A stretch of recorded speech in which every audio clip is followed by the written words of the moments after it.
Halo fans setia Leslar Al-Fatih Bilar.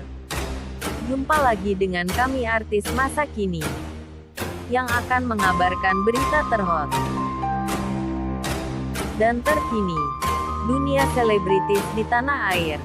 Sebelum lanjut ke videonya, mari bersama-sama bangun channel kami dengan cara subscribe, like, komen, serta aktifkan loncengnya. Selamat menonton. Salah satu pelajaran pertama dan terpenting yang Zahra rasakan adalah betapa pentingnya disiplin. Sebelum masuk ke akademi, ia mungkin sudah memiliki bakat alami dan suara yang kuat. Namun di panggung nasional standarnya berbeda. Dulu aku pikir kalau suaranya bagus sudah cukup, tapi di sini aku belajar bahwa bakat itu seperti benih. Tapi kalau tidak disiram dengan latihan dan disiplin, tidak akan tumbuh menjadi pohon yang besar, ungkap Zahra dalam sebuah wawancara. Di asrama dan selama latihan, Zahra belajar untuk memiliki jadwal yang ketat. Mulai dari latihan vokal setiap hari, menjaga kesehatan tubuh hingga mengatur waktu istirahat. Ia bahkan memiliki kebiasaan khusus seperti rutin minum susu untuk menjaga stamina dan kualitas suaranya tetap prima di setiap penampilan. Ia menyadari bahwa di dunia hiburan tidak ada jalan pintas. Setiap standing ovation yang ia dapatkan seperti saat membawakan lagu Madu Merah yang membuat para juri berdiri tegak, adalah hasil dari berjam-jam latihan yang tidak terlihat oleh kamera. Pelajaran ini membuatnya mengerti bahwa kesuksesan adalah kombinasi antara anugerah Tuhan dan usaha manusia yang tak kenal lelah. 2. Menghargai kritik dan saran sebagai bahan bakar kemajuan. Tidak semua penampilan berjalan mulus. Ada kalanya Zahra mendapatkan catatan koreksi. Bahkan nilai yang kurang memuaskan dari para juri. Misalnya saat ia diminta mengulang lagu, keramat karena masalah tempo atau saat berada di posisi kritis di salah satu babak. Awalnya tentu ada rasa kecewa dan sedih. Namun seiring berjalannya waktu, Zahra belajar untuk mengubah cara pandangnya. Kritik bukanlah penghinaan, melainkan cermin untuk melihat kekurangan dan memperbaikinya. Dulu kalau dikoreksi rasanya sedih banget, tapi sekarang aku mengerti. Kalau tidak ada yang memberitahu kesalahan kita, bagaimana kita bisa jadi lebih baik?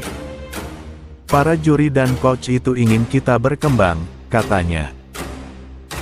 Ia belajar mendengarkan dengan hati terbuka masukan dari coach Selvi Yama maupun komentar dari juri senior seperti Ari Lasso yang pernah berkata merinding sekaligus takut melihat penjiwaannya. Semuanya ia simpan dan pelajari. Kemampuan menerima kritik inilah yang membuat kemampuan vokal dan panggungnya meningkat drastis dari awal audisi hingga babak selanjutnya. 3. Pentingnya menjiwai lagu bukan hanya menyanyi.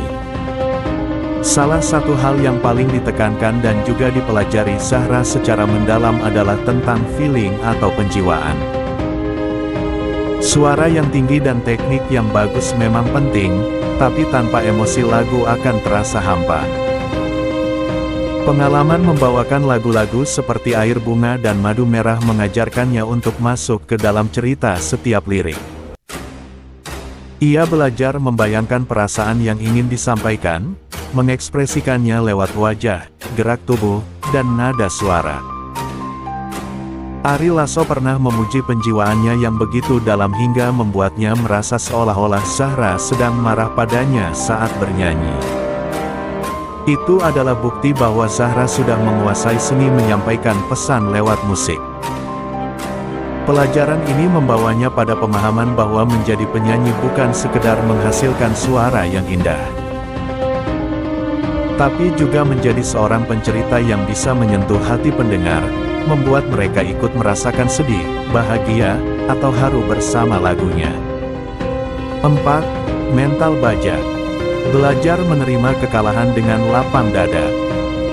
Momen tersulit tentu saja saat ia harus mengucapkan selamat tinggal dan tersenggol dari kompetisi. Bagi seorang peserta yang sudah berjuang keras berharap bisa melangkah lebih jauh. Keputusan itu pasti berat. Air mata pasti jatuh.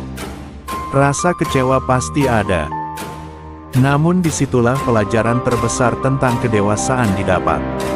Zahra belajar bahwa dalam sebuah kompetisi menang dan kalah adalah hal yang wajar. Yang terpenting bukanlah gelar juara, tapi seberapa jauh ia telah berkembang selama proses berlangsung. Saat keluar, aku sempat berpikir, kenapa aku ya? Tapi lama-lama aku sadar mungkin ini bukan akhir, tapi pintu lain yang sedang dibuka Tuhan untukku.